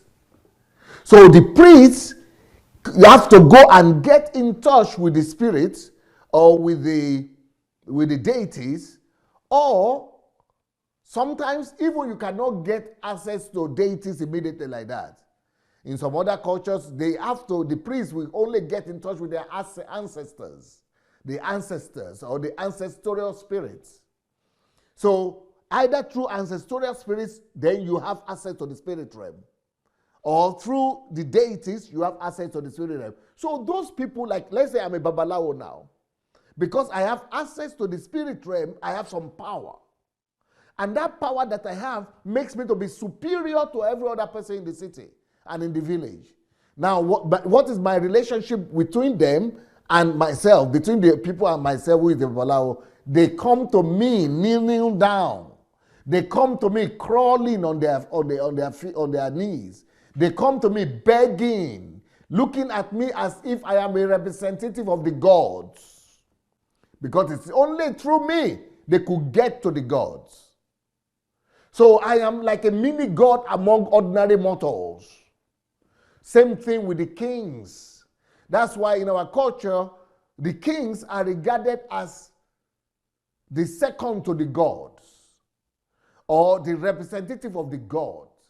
So kings are regarded as the deputy to the gods. So if he is a representative of the god, he's a mini god or a deputy to the gods, and ordinary people are just regarded as mere mortals. So the kings, the priests, are the most powerful people in the paganistic society. They are like gods among men, and other people have to worship them. So all the goodies belong to them. All the goodies belong to the kings. All the goodies belong to the priests. All the goodies belong to the powerful. Now let's compare that paganistic worldview to the Christian worldview. The Christian worldview, on the other hand, is where God is the only worldview in the world where God becomes accessible to ordinary mortals.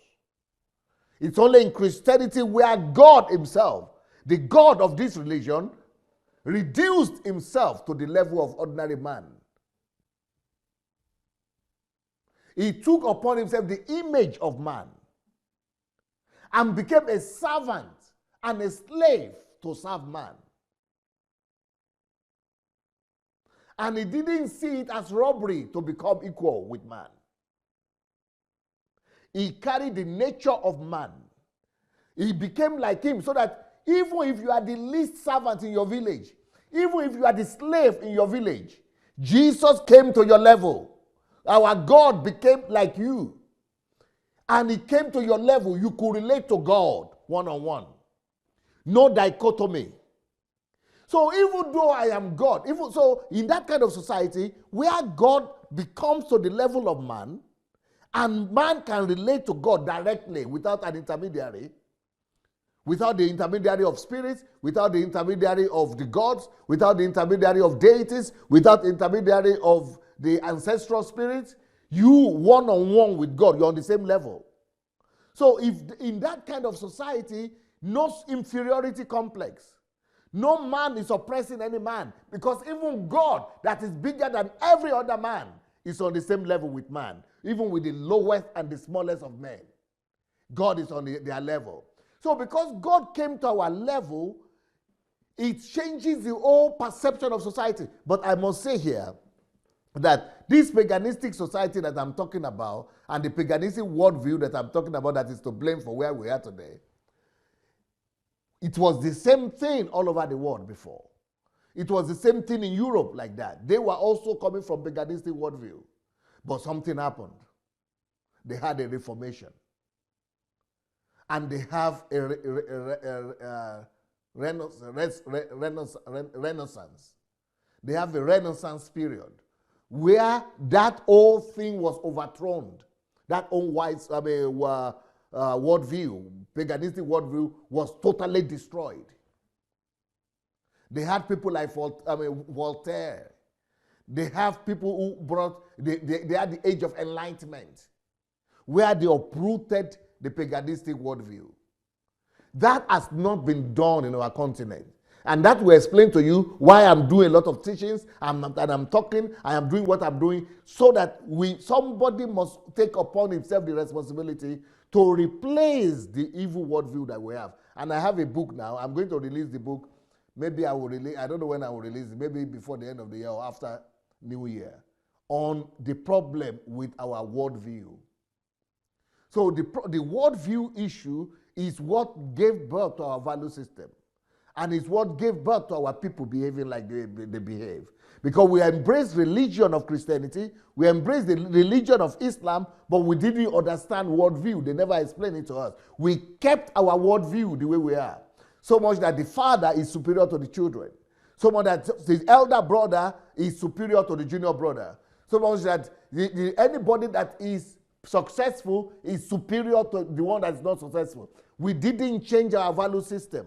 So if anybody is now successful, either as a priest or as Babalawo or as a witch doctor, he is always powerful, or as a pastor, or as a bishop, or if anybody is successful as a rich man, once you have one seniority or the other, others must worship you. But Christianity prohibits worship of man by man. That's why I said, don't call anybody father. Don't call anybody teacher. Why? Don't create a situation whereby somebody will be worshiping another person. But everybody should be equal. Because even God became in the image of man, so that you will see yourself that you are on the same playground with God. I don't know if, I think maybe I've said enough. Maybe what I've said is clear enough or is not clear enough. Let me know. Okay, DSA. I think adding this question to what you have just said will bring better understanding. You start by saying that the elite has to be blamed, but something greater than the elite is that the value that formulates the lifestyle of the elite themselves is the source. Yes. And that's the reason why I because of that value system and because of that worldview, so the elite are now acting like the gods or like the witch doctors. So they are now assuming that, and that is their dream. Because when you are living in a society whereby everybody is worshiping and bowing to the king, when you are living in a society where everybody is bowing to the powerful people, you also want to become powerful. You also want to become in that class. So that is still the whole purpose of our elitism. We want to become in that place where everybody will bow to us also, just like they bow to the powerful one in society during paganism. I think, and then now you can now have the clarity of this is why I brought in the gospel of Nigeria. Come closer to the microphone. Sorry? Can you hear me now, sir? Yes. I think you can now have the clear understanding of why I brought in the big man syndrome and Nigerian gospel. Yeah. Because you said Nigeria embraced Christianity, but they on their pagan view. But I think DSA, do we really embrace Christianity or we embrace religion called Christianity? Yes, religion called Christianity. Because if paganism worldview is what is reigning in this country as I'm talking to you, even within the church. Yes. Where you have senior pastors that have many other pastors that must worship him. To the point of they cannot talk to him standing, they must kneel down. Where you have the man of God is still the intermediary between the church member and God. Where we still have the belief that you need a prophet over your life so that your life can be prospered. Yes, because the idea they still embrace is paganistic. And in paganism, no human being, no human mortal can have direct access to God. You must have somebody to be the middleman. So that is what they are doing. They are still practicing paganism, whereby the witch doctor has to intercede for the other people. They have to come to see the gods through the witch doctor. They don't go to God direct. But in Christianity, you must go to God direct. Not through a man, not through the priest. But what our Christians are practicing is, that's why they don't teach personal relationship with God. But Christianity spells out personal relationship with God. That you don't need me as a pastor. If you even need me as a pastor, just to help you get closer to your daddy, to your father. Just so that I will help you, push you closer into and strengthen your personal relationship with your father. That is the role of a pastor in Christianity. But in paganism, it is the middleman role.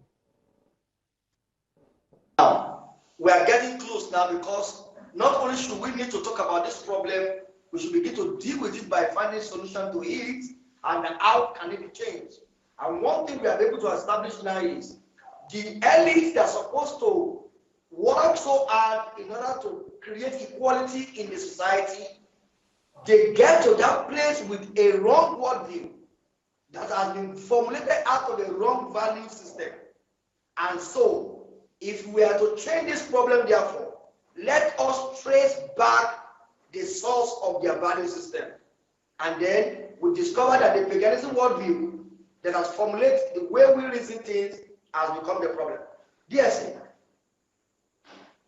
want to say, in Nigeria today, the gospel of the church suggests that men that are blessed, that are rich, are blessed. Men that are blessed.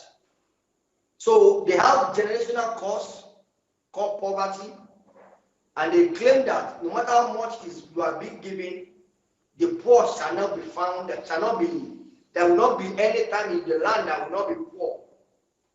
So they believe that the poor are under a curse, the rich are under the blessing of the Lord, has also been a problem. In the church today, the gospel of the Nigerian churches point out that without being rich, you can't have a name. That you need to be rich to have a name. What I mean by name is, you need to be rich to be recognized. You need to be rich to become honored. You need to be rich to prove that God is with you. It is riches that prove that you know God and God is with you. The gospel of Nigeria, Nigerians listen to this every day. Yes. What do you say about the church that believes that the number of people that serve you, that are serving you, like the number of people that you are able to, that are under, that are inferior, that are looking up to you, that are begging you for food, that are looking say without you can't eat, that cannot live their life without you giving to them. The more number you have, the more we can say God has blessed you. Let me break it down. There are prayers like thousands shall worship you. And member will say, Amen. There are prayers like many shall look up to you. And this has given a mentality that even formulate why we pray, why we fast, why we go on Monday. And do you know what they are praying for? You know what they are praying for? Let me give you an example of what they are praying for. That no decision will be made in their family except he arrived. That in my family, they will not be able to make any decision until I arrive there. That in my family, they will all come to beg me. I'm not formulating this prayer. I'm telling you, everybody, almost 90% of Christians in Nigeria pray that prayer today. That without him, his home, his family, his community cannot take decision. Because they know, not because it's the problem, but it's the one that will drop the money for the projects. So decision cannot be taken without him being around. If they are delaying the decision to be taken because he's the one that has the idea, the solution to solve the problem, but the prayer is centering on because he will be the only one that can pay for the project. Therefore, the decision will be delayed. I am not talking about small churches. I'm talking about big churches that even have program tag as the Yoruba call it Oluomo. That is the most precious child of the whole family. And the essence of bringing them is that every other person in that family will not be able to go and become better than that person in life. That is the country and the nation we are living in, and that's the gospel that has ravaged our society. So how do we change it? Yes. Give us a practical system that can change this kind of value. We are going to give you the time, yes, today. If this is the only thing you are going to say on this program today, and we can continue this, we can have a part 2 if you cannot finish by, because I have like 12 questions. But this particular one I'm raising now, I really want you to take time to talk to anyone who cares to listen and who is willing to accept responsibility for this kind of value that have been spread around Nigeria. What could be the systematic approach to this kind of continuous messages, information, belief, and listening to that has formulated their worldview? I can tell you, DSA, that many camp program, conventions, shields, many where you see Nigerians gather in thousands, in millions. This is exactly the message they are going to listen to. Message like, your company cannot decide without you being there. And the reason is simple, not because he has idea, not because he has the direction, not because any other thing, but because he is going to be the only one that can finance the idea that they are bringing on the table. The message that Nigeria have listened to, that has formulated their value system and has resulted to their worldview, that's now being the force pushing us to go to school, to get job, to buy this, for the sake of becoming the only voice in the entire generation of his family. But we need to change this. We cannot continue looking at this way. We assume we don't know. We don't know how to do it. Because if you already know, you will not discover it that it's existing. We will have solved it. Yes, we are giving you opportunity to tell us, what can we do? How can we resolve this problem? First of all, we have to know the source of the problem. Jesus addressed it like this. Let's see the way Jesus described paganism. Jesus said, don't be worried about what to eat, what to drink, or what to wear. Don't worry about the mundane things of life for survival, the physical things. Why is he saying that? He said don't even pray about that. Because, that is what the Gentiles look after, the pagans look after. Why? Because in paganism, everybody is concerned about problems. In paganism, people are afraid of problems. And people are afraid of not having what to eat, not having what to drink, what to wear. So the only reason why pagans need God and look for God is for ego, for themselves, for selfish reasons.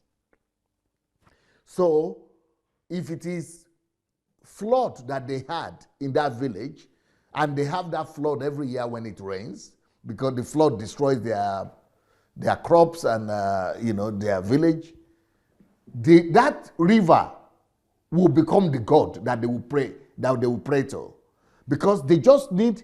That is what paganism is about. You need God to help you resolve the problem that is on ground. So you need God to give you food, what to eat. You need God to give you health.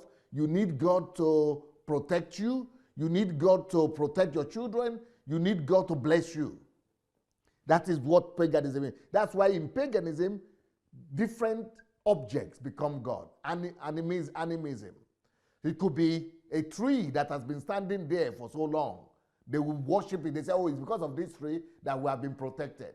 Or because of this tree, our farm are bringing forth crops.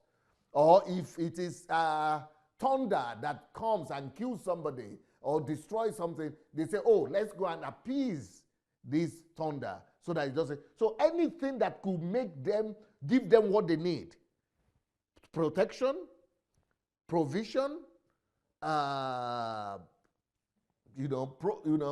blessings, anything that could give them anything they need will become a god to them. So that is why God said, this is not, Jesus was trying to enlighten his followers. Our God in heaven is not like the pagans, like he's your heavenly Father, his family. So your heavenly Father he knows what you need even before you ask of him. Don't come to him to ask for things. Come to him for fellowship. Come to him for relationship. Come to him for love. And he, your heavenly Father, who knows already what you are in need of, being a father, will care for you and meet your needs. But if you are beginning to look after what to eat, what to drink, and to solve your problems, then that you are driven by that your problem. You are not seeing God. Even though you are coming to him, but you are seeing him as a means. He is not the end. He is not the one you are coming to. You are coming to resolve your problem. Your God is whatever is motivating you, whatever is driving you. You are blinded by that problem. You are only seeing that problem. Oh, please help me resolve the problem. My child is that. It is your child that you are seeing. It is not that God you came to. As soon as you get the answer that you need, you go back to your house. So that is not Christian, that is paganism. But in Christianity, he says, I am your father. You have a heavenly father. You know, it is love. Christianity is based on love between a loving father and his children, and a father and his creation. Christianity is based on faith that your father cares for you. It is based on personal relationship with your father. Now, so because of paganism is based on solving problems, you have to solve problems. So the priests have the authority or have the control over people through what is called reputation. Reputation. Because, you know, during pagan, before Christianity, we always have a lot of babalawos, a lot of witch doctors.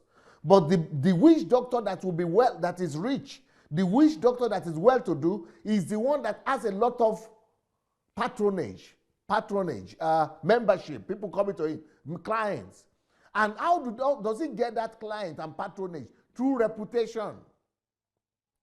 People always say, that witch doctor, he did this and this and this.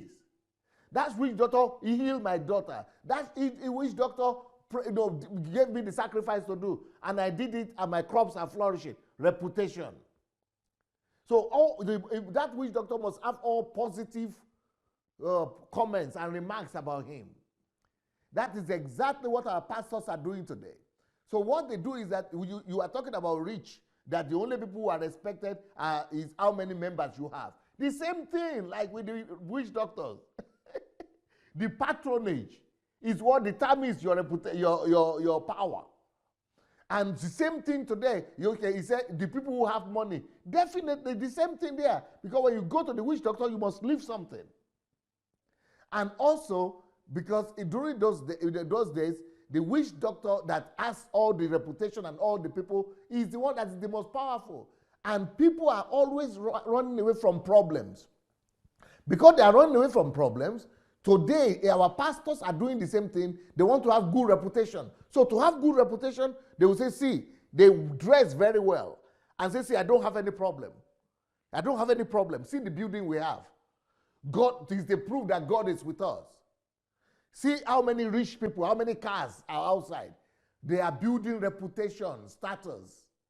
To say that, okay, that means that it is we who are closer to that God. You know, all these people cannot have direct access to God. And the reputation of the witch doctor is how close he is to the gods. He is not only close to the deities, but he has access to the gods. He can resolve your problems.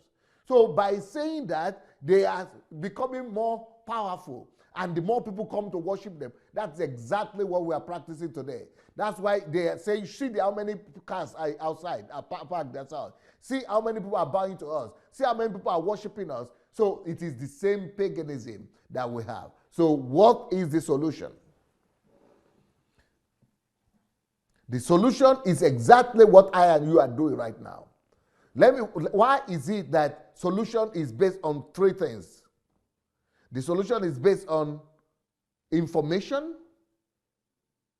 The solution is based on value systems. And the solution is based on mindset or paradigm or worldview.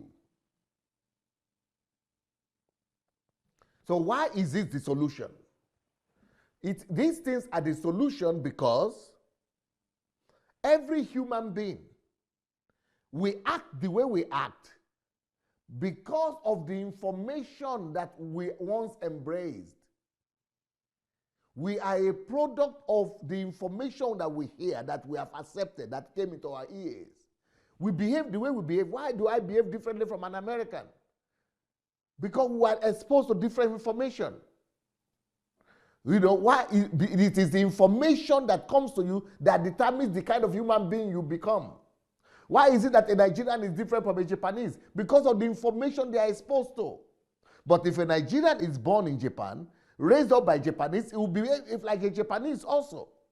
That's why you see black Americans are different from black Africans. The information that you are exposed to. That's number one. Number two, that information comes into you and becomes your values. And those values form what we call your worldview. And your worldview forms your lifestyle. And your lifestyle dictates your behavior. So, how do we resolve this problem? We must begin to release information to people. That's why we teach people. That's why education is important. Why do you become an engineer? Who becomes an engineer? The person who goes to engineering school and embraces the information in relation to engineering, gives the exams, and becomes an engineer. Why is the engineer doesn't become a medical doctor? Because the one that becomes a medical doctor is the one that goes to medical school, hears information about medicine, gives the exam, he becomes a doctor. This one becomes an engineer. We are a product of the information that we are all exposed to.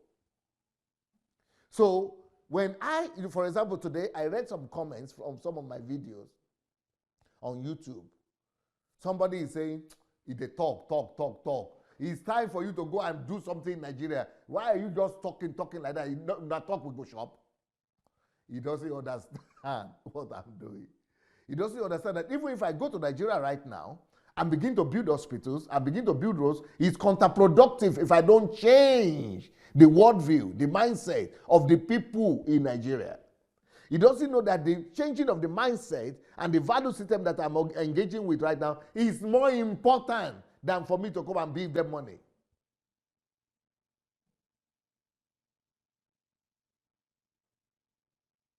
So the way to do this, the way out of this problem that we are in right now is to first of all, as a country, sit down, come up with the set of people. What are the kind of people that we want to produce? How do we want Nigerians to be like? How do we want them to behave? Do we want them to become loving people? Want them to love one another? Do we want them to become kind people? Do we want them to become enterprising people? Do we want them to become gentle people? Do we want them to become caring people? What are the things we want? What is our ideal picture of a Nigerian that we want to create? Okay, once we write down our vision of a Nigerian, what should an ideal Nigerian be like? We write it down, all the values that he must have, or what should be the content of the character of a Nigerian. We write it down. This is the ideal image of a Nigerian that we want. Once we do that, on the other side, we must write down what are the information that that person must be exposed to acquire that content of character. That is when we need what we call values, a list of values. You are clapping. You know, that's why we need a list of values. So we now say, okay, for him to become like this, we need the value of this, love.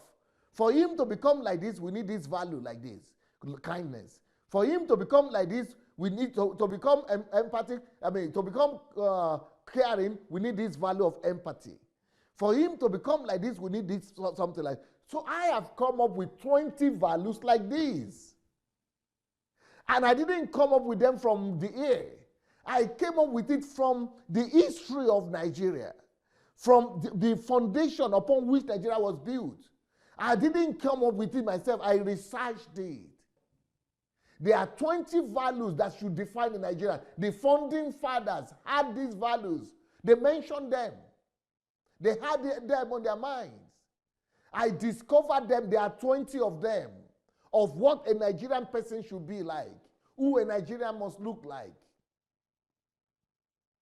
So, but our people who took over, the military first, and then later on the politicians, they don't know these things. So we are just growing, we eating eba, gari, and just eat, but we don't, there is no structured value system program that is supposed to generate or develop a Nigerian into a certain prototype. So we must get those value systems and form methods and ways of dissecting that information to people from kindergarten, from families, from mass media, from church, from mosques, from religious places. Everywhere must be saturated with those core values of a Nigerian. So everything we do in the mosque, in the church, in the school, in the media is all about those values. So by the time we get out, everybody is the same. Just like you go to America, all Americans are the same with their perspective to life and everything like that. Just like you go to Europeans are basically the same. But when we see them, we will say they are white men. It is because they are white. It is their color that makes them to be so different. Why are white people always the ones that are kind? Why are white people always the ones that want to do humanitarian charity work? Why is it that white people are the ones that are coming to do engineering and research? Why is it that it's white people that it doesn't have anything to do with the skin color? It has all to do with the worldview and the value system that they have inculcated over the ages in their citizens. Are you following me? I am not just following. I'm baptizing myself. I'm not just following. If I'm following you, it will be like I'm hearing something. I'm baptizing myself. I'm seeing a man who knows how to take a nation from darkness to light. That question to you was like, want you to bring out something from you because I know you know. And because many people don't want to hear what you know, you decided to keep what I've been telling you, just been telling you the very, the surface. So everybody will be fine with the surface. But we are eager to know the deep. And then sometimes like this kind of question are the questions that prepare you to go down and show us. Nigerians need to hear these things, yes, as early as possible. And I'm just hoping, why should we wait for DSA to come before we begin to put these messages, these value teachings on our local radios, on our local TV, on our everywhere? People can take this thing up and sponsor it on the radio station, on TV station, and say, this is my own mission. I will be sponsoring this message to be played on a local TV, on a radio station.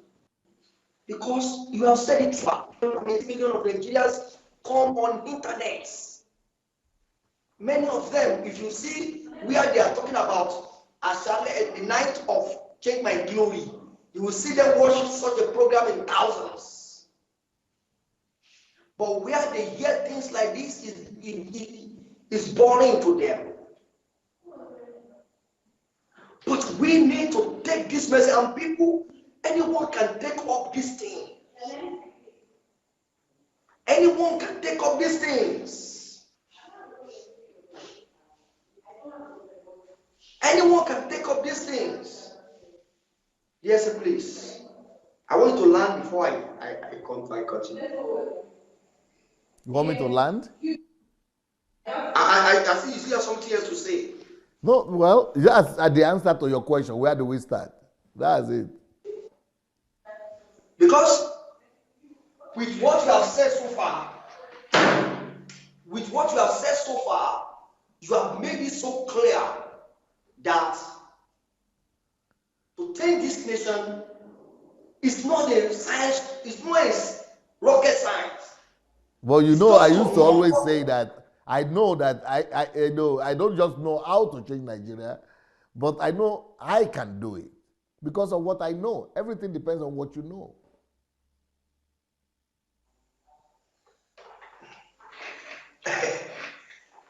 Sometimes I know that DSA knows, but I think I don't actually know how much he knows. You do what? Sorry? I said I know that DSA knows something, Okay. but I don't actually know how much he knows. Because sometimes when we think we know that DSA knows, and you hear him saying something and you say, I never knew this man know this much. And then when the answer you give naturally silent all my questions. The answer you gave naturally put me back and put everyone who's listening to this program back on understanding that there is a problem, no doubts, but there's a way out. And I'm calling on everyone because, if you know the pain and the agonies of people, if you know how people are suffering, and the people who are supposed to be their saviors are living larger than life, within a community that children cannot pay for school fees of just 2,000 naira, we have people that are supposed to be their deliverer driving on convoy. And then to them, it's not their business. I'm saying people can begin to be involved, not only training. DSA will come one day. DSA will come one day. DSA will come one day. No, that's why I said, hello, DSA is now in Nigeria. Somebody can say, look, I am reaching out a radio station in Nigeria. I'm talking to the media group of DSA. I wanted to start playing these messages on radio stations on every Sunday, and I'm going to be sponsoring this message. And in that way, thousands will have access to such message. Yeah, that whole mindset on its own, that DSA is coming, is also paganistic. Because it's a Messiah kind of mindset, waiting for a Messiah. That Messiah has already come. So for you to be saying like that, it is just like during the Babalawo time. Babalawo takes upon himself all the responsibility, and you just have to say thank you and then come and say thank you. You don't do anything because you have already been taught and programmed that you are ordinary mortal. You cannot affect any change because you are far from the gods. You don't know the answers. You are not good enough to know the answers. It is only the kings, the obas, and the priests who know the answer. They are the ones who can talk to the gods. You are too ordinary. So that's why you always wait. When anything happens in the village, they always wait to go call the oracle, or the king has to call somebody. So it has to be few people, individual. Somebody has the answer, but never you. So that is also paganistic. That DSA has to come, DSA has to come. No, I know what I will do when I come, but I'm talking from the point of responsibility, that I take responsibility for what I can do. But every other person also has to be taught to take responsibility. We have to be delivered from those paganistic worldview. And that's why I do different things. Okay, so for example, the other day I read a comment. Somebody said, he has come again. Before it was the pastors who were bad. Now it is the elites that are bad. He's just serious. You are just a rumble, what they call it, a noise rumbler. You are just brazen noise. I'm finding problem with everybody. They don't know what I'm doing. They don't know that I'm challenging the concepts and the mindsets, the worldviews, and the value systems that are paganistic and destroying us. And I am now propagating an alternative. That's what I've done concerning the pastors, and that's what I'm now doing concerning the larger society. Well, and everybody is supposed to be doing the same thing. To be candid with you, I am blessed, and I cannot deny the fact that another thing today. Understanding the picture of what the society is supposed to look like, even breaking it down to my own sphere. I'm converting that information to my own sphere, turning ordinary children to become heroes and deliverers of nations is my sphere. Finding those who are rejected by society, picking them from the streets under bridge, and turning them to become deliverers. You are having those children now. If you want them to be different from the Nigerians that we have right now, you can just take those 20 values and use it as the curriculum. That's all. and develop all of them. I have those values in my book that is called, can you show this book? The Calling and Purpose of Nations. Ooh. I think I explain it more better in that book. I have it in one of the other books too. I think, but I didn't explain it in those other places. But this is the place where I explained those 20 values for Nigeria, and also explain the secret of how to find the values of your own country. So if you are from any country, that book will resolve it for any country. Any country can be able to discover the calling and purpose of their country and their value system too. Thank God I bought this book. And this one, I'm going to devour it. Thank you very much, DSC. I am so glad to have these things now, and then it's going to help me further.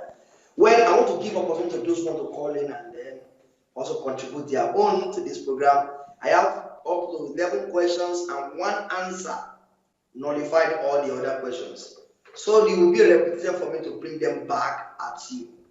I will not disagree the fact that you have answered every other question I have on my list. I know so many people still have some things to say and they want to also ask you some questions. I really want people to come up and also share their own experience concerning this big man syndrome, what they think, and how they think we can all fight and work together to make this thing go round. One of the first steps we must take is to spread the information. And then by spreading the information, we are changing their value system. By changing their value system, the worldview is affected, and then you have a mind shift. When we have a mind shift, then people can begin to live right. And therefore, you also can be part of this. So I want us to come in, call in, and then you can also say what you intend to start doing right now about the problem. One of the things I have also decided to do is DSS challenges to Nigeria. Every day release them. I go to watch them. And what I do is I ask myself, because it challenges Nigeria on problem base, and I ask myself, what can I do to solve this problem? So everyone can begin to see this problem from that angle. That there's a problem. Okay, this is a problem also. What can I do? How can I be part of the team of the people that will solve this problem? Thank you very much, Jesse. Thank you so very much. Let me talk to the people who want to call into the program right now. Namia. And if you want to call into the program, just go to Facebook Messenger. When you get to Facebook Messenger, look for Move Agents. Move Agents. Go to Facebook Messenger and look for Move Agents. One word, Move Agents. Matic. You say Matic at the end. Move Agents Matic. So go look for Facebook Messenger. When you get there, look for Move Agents Matic. And then you could just write a message there and say, I want to call. Just send us SMS message. Just send us a message that I want to call. And we will call you back. Once you say you want to call, we will now call you back. Meanwhile, if you want to know the future of your country, that book that I just showed, The Calling and Purpose of Nations, will really help you to know how to begin, where to begin from, to change your country, country. National greatness starts from that book. That book is a book about national greatness, how you could make your nation great. Then this book here is How Religion, yes? Hello? This book here is How Religion is Damaging Us and Our Country, Damaged by Religion. So you can also get that. Do you have a caller? Yeah, good evening, DSA. Good evening, Mrs. Adelaja. Yeah. You know what? I am really, really happy, listening to you today, because last night, your watch party last night, right? You said you're going to deal on how to,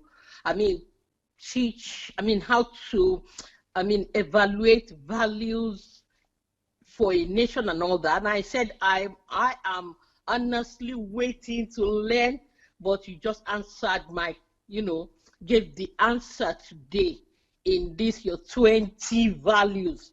I've got the answer. You've answered that thing you said last night in your watch party, because I said I'm going to wait and hear how to do it. I'm honestly waiting to learn how to do it, and you just answered it today. So this program, I'm going to watch me till it gets in me, I get the real thing in it, and I then move ahead to do it. You've done a good job today. I mean, I can't tell you how happy I am for what you just said today about the values, because it is the only thing that Nigeria needs. Yes. With changing of values, Nigeria Yes. will get better. But without changing our values, forget. Yes. We are going nowhere Yes. until that value is instilled in us, right from youth, even the adult. We that we are overgrown, we can still change.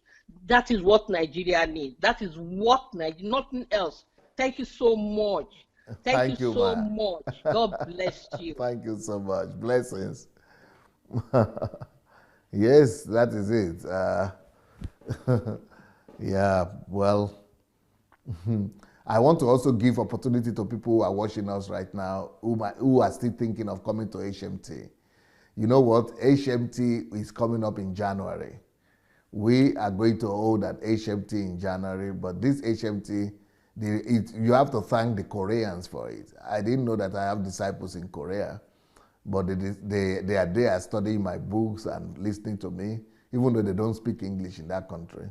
They translated one book of mine to their language, and they have been dedicated. So they are bringing about 50 people in January, in the mid-January, from the 13th or 15th of January. They are bringing about 50 people to come and be with us. And so we're opening the opportunity to as many people as possible. So if you want to join the HMT in January, write to guest@godembassy.org, guest@godembassy.org, or you could write to hmt@godembassy.org. Is it hmt@godembassy.org? Yeah, I think so. Anyway, guest@godembassy.org is good. And just write there and say you want to come. Or you could write to me personally, pastor@godembassy.org. So, so that's good news for everybody. January HMT. You can begin to plan for it. Because I stopped doing HMT, but if anybody can come up with a group of people, like their own, from 30 people upward, if you can come up with your own 30 people above, then we'll do HMT for you, just like the Koreans are doing now. There's another book there that will have holistic personality. This is another book this book, I will not even tell you to rush to read this one. Before you read it, I will encourage you to go to solitude and lock yourself up to be able to even understand this particular book, or go and do fasting and prayer for at least a week, and then during that time you could read the book and maybe it will be understandable. This is a serious book that it takes a serious minded approach to even be able to understand it. I think we have a caller. Hello? Hello, DSA. Yes, Peter. Please be closer to your device. Okay. Good evening, DSA. Yes, it's better now. Yeah. It's Peter calling from Belgium. Yes, nice to hear your voice today, sir. Yeah, I'm so excited. For Israel has come again today. Israel has come again with his questions. Yeah, he has come again. He's really hitting the nails in the right place, and videos too. Before, like the one you talk about, the big man syndrome. That you analyze about the few 10,000 people that is reaching Nigeria. I have watched the video before. When you show the video of this guy in Anambra State, the pastor that they were spraying money, I think he's in Anambra State. The guy is from Anambra State. Okay. Yeah, and I've seen a couple of his videos. Even last week, I think I saw one of the video when he's in Singapore. They were laying people in Singapore. They were laying people on the ground. They were still spraying money. He's on youth. He's on social media. They were spraying money to there for him in Singapore. This is where we have found ourselves, and I will just want to thank God because of your coming out. It's the right timing. If not you, someone like me, but I'm not in that kind of situation or that kind of. I don't like that kind of style before now, but I should not have known that it was a wrong thing. The things that I'm seeing now, different things that is happening in our society, in our country, Nigeria. It's just because of the information and the enlightenment, your books and your video, your teachings, unique, is so different. Just bringing out, so everything that we are doing in Nigeria is just contrary to existence of life, like how we're supposed to live. Is opposite of our life, opposite of life. The principle of God is opposite, direct, just not close at all. So I just want to use the opportunity to just thank Israel and for bringing out this information for us to see. People will not like to watch it now. They would rather be watching one man is chatting somewhere on social media, maybe what is happening in my. The governor is maybe the one rephrase there is just challenging the governor. People would like to watch those kind of things. That is the mind view. That is the world view that we have now. When a pastor is saying you receive it, you take it by fire, by force, people will want to watch that. But when it comes to what you are teaching, sometimes it's baffling, beating my imagination that people don't get it. People don't want to watch. But I believe you are already putting out there, and your consistency, the time that you have that you are doing it, that is what really is really making me happy. I think people will get it. People will get it very soon. People started seeing these things. As you analyze on your video, it's only 20 million Nigerians that have access to internet, and most of us are still in a diaspora. And those of us that say we are diaspora, they are most of them with a sense of apology. They are more. Some of them are worse. They don't even know what to do with the asset. No excuse. No excuse. No excuse. They're not supposed to have excuse, because as I'm talking now, I have unlimited internet in my house, even when I'm outside. There's some people are still living in that shallow-minded, ignorant, with us, is silent. Or if you name, let me just name all your book, the title of your book. This is all what is wrong with all Nigerians. We are living in a blink of silence. We are living in ignorance. We have been damaged by religion. We don't have we don't know what life is about. Life is an opportunity. We don't know who we are as a people. Who I am. No more. That is the reason we are shedding shadows. One man will go and one prophet will go and stay in one bush, and everybody is typing amen. It's because we don't know who we are. We don't understand. We are just living in a mountain of ignorance. It's painful sometimes when I'm listening the way I feel now, the way when people talk, I'm just saying, how come you are still reasoning like this? We are in a social media world. We're in a technology world. We're a world of information. Which one do you choose the information you choose to access, or knowledge you choose to get for yourself? It's really sad. Our system, DSA, every system in Nigeria, as we have showed, to have been talking, Israel will bring in all this, is even getting worse. And it's true. When you watch that guy, that pastor guy, it's annoying. It's heartbreaking what that guy is doing. It's not only that he's doing, when he wants to deliver, he raise them up like a wrestler. He will just throw them in the midst of the chairs. That is what that guy is doing. And the Nigerian authority, people will be clapping hands and saying that is what is really annoying me. People don't even know what the disaster and the disruption that guy is doing. It's evil. That guy is evil. Not only in one. Almost all of them, all the big denominations, they have style, as Israel explained. Somebody will come, they will cook a testimony that is not even anywhere. It's all, they have pattern, they have titles, they have skill to our minds of Nigerian mind have been locked, and the key they throw it away somewhere in the ocean of their evil manipulation. The way they manipulate people, don't even have say. They don't have say in politics. In the politicians have done their own. The pastors, the society, the elite, the people that have opportunity to speak, even the so-called news media that we have in Nigeria, they don't do anything. You see people with Chinese TV, they will invite people there, they will be talking rubbish. Even people that is asking their question, they don't know what to ask them. They will even overshadow them with the question. Nobody even, no information, nothing. It's like we are just groping in the dark. We're just rolling around in one place, DSA. But I'm happy. I'm happy because voices has been, your voice is being heard now. The people have been criticizing, people are coming back. I can feel it because you left the AGO. Okay, no problem. The AGO is special. You are talking to the society, the Nigerian in general, the politicians, and the so-called people who try to. If you watch the video, you will see the difference before.